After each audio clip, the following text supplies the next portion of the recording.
extra, read all about it. Get your copies while they last. Stop the presses. And now for something completely different.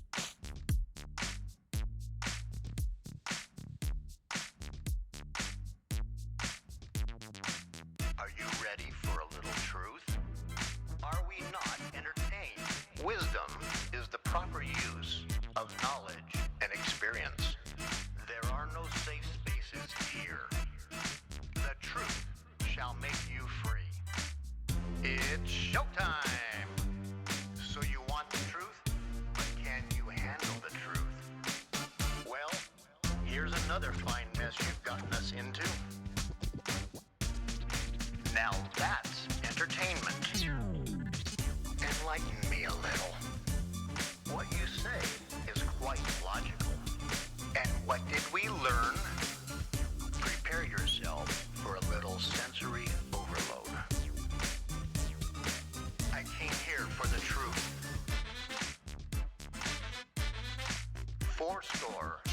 7 years ago.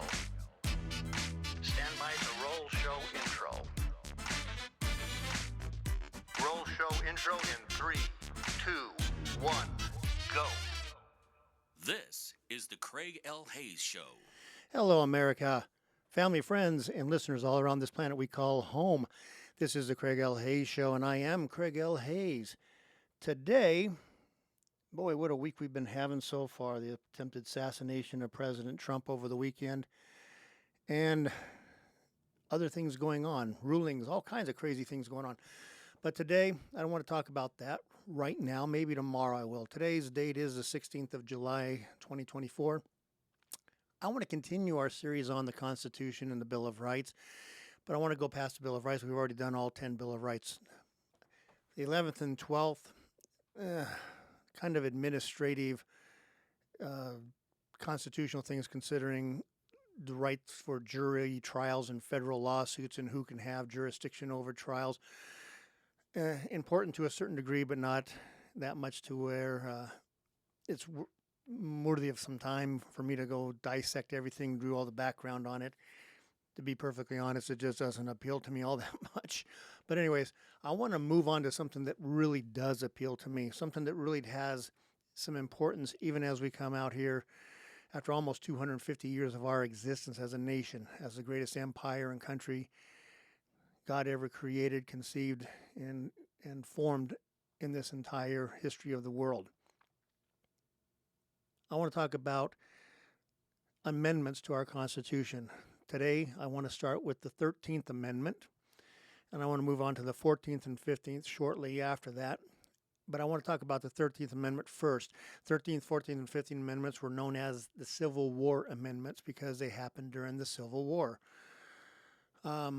Or shortly after, I should say, sorry. And they were to solve the problems that had to do with the slave issue. In 1863, President Lincoln issued what was called, and we all remember, the Emancipation Proclamation, saying that all slaves within the United States are free. But the problem with a proclamation such as that, it doesn't really carry any legal balance. It's kind of like an executive order today.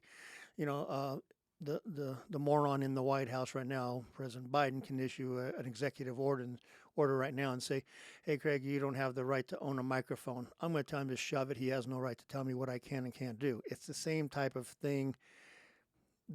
You can issue it, but there's no really enforcement mechanism behind it. How do you enforce just what some man says? You know, and Abraham Lincoln was absolutely right in starting the debate, starting the discussion, starting anything he could to eliminate the national disgrace known as slavery. But something had to happen after the Civil War to codify that proclamation and make sure it was set in stone and that it would be difficult to remove. So Congress at the end of the Civil War came up with the 13th Amendment, which basically outlaws slavery. We're going to read it real quick here, and then we're going to talk about it. Neither slavery nor involuntary servitude, except as a punishment for crime, whereof the penalty shall well, whereof the party shall have been duly convicted shall exist within the United States or any place subject to their jurisdiction. And part two just says Congress shall have power to enforce this by legislation. Okay, so we don't have slavery. That was voted on, and by 1865, I think it was October of 65, if I remember correctly, 1865, the states had ratified it. But it first had to go through the House of Representatives and the Senate and have a majority, a supermajority, it's 2/3, or is it 3/4? Man, my mind is just slipping today on some things. I think it's 3/4. 3/4 of the House and Senate both had to agree to it and then send it on to the state for ratification. Now, it is important to remember this. This was brought to the floor in the House and in the Senate by Republicans. The Republican Party was, has been, is, and forever shall be the party of anti-slavery, or the anti-slavery party.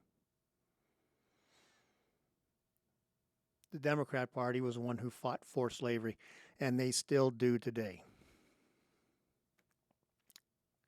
How do we do this?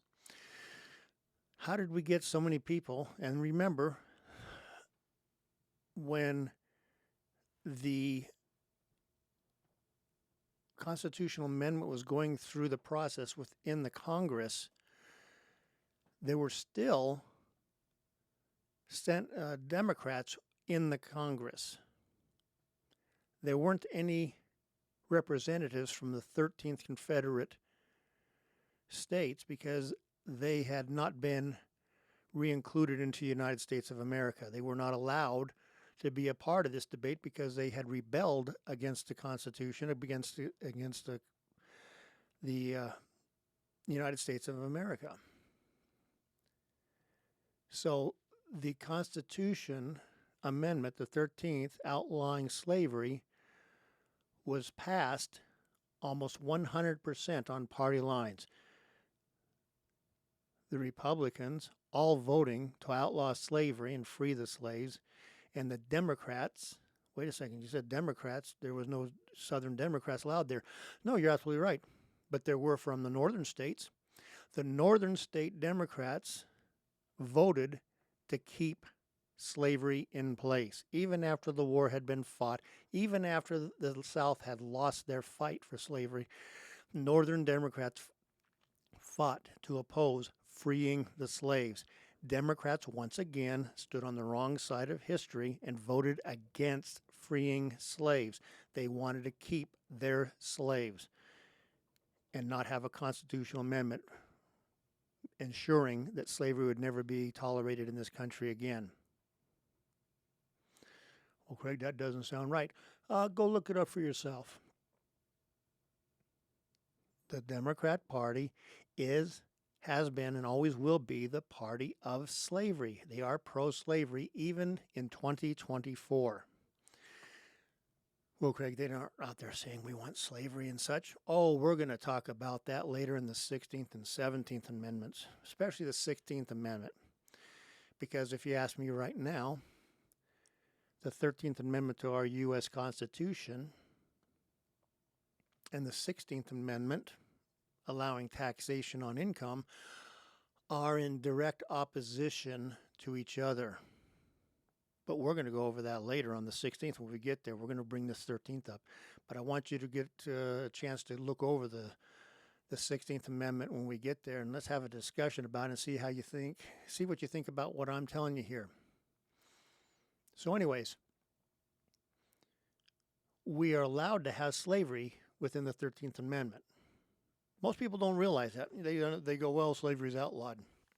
But if you're convicted of a crime, you can be put out there and forced to work and such. We really don't do that because we have this thing called a bunch of liberal judges that say making people work that are criminals and are in prison for their keep is a cruel and unusual punishment. Yeah, it's not.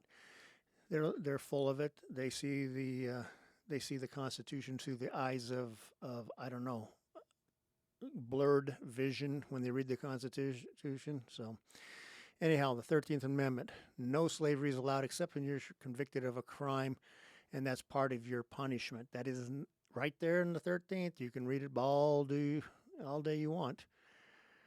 But it also includes all of our territories from any place that we have jurisdiction in, just not within the 50 states of the United States. It's all of our territories, from Puerto Rico, Guam, Samoa, etc. We have a lot of territories all over the place. Anyhow, that is the 13th Amendment to the Constitution. But we will get on to the 14th very shortly. I'm going to wrap this one up, and I want to thank my sponsor today. We're going to hear more from him as time goes on. It's Sound Masters of Las Vegas. For all your audio recording, if you got a band, you want to put together a demo or a finished product to put out there. If you have video needs to make a video for your song, if you have photography you need a website to promote yourself. If you need a DJ with DJ Snowman, Talbot Snow, go to soundmastersoflasvegas.com and see what he has to offer you. Very, very brilliant in the land of audio and video production. Anyways, this has been the Craig L. Hayes Show. I am Craig L. Hayes, and it has been a pleasure to have you here today. And the next time you hear me, it'll be about the 14th Amendment. Until then, think and pass it on.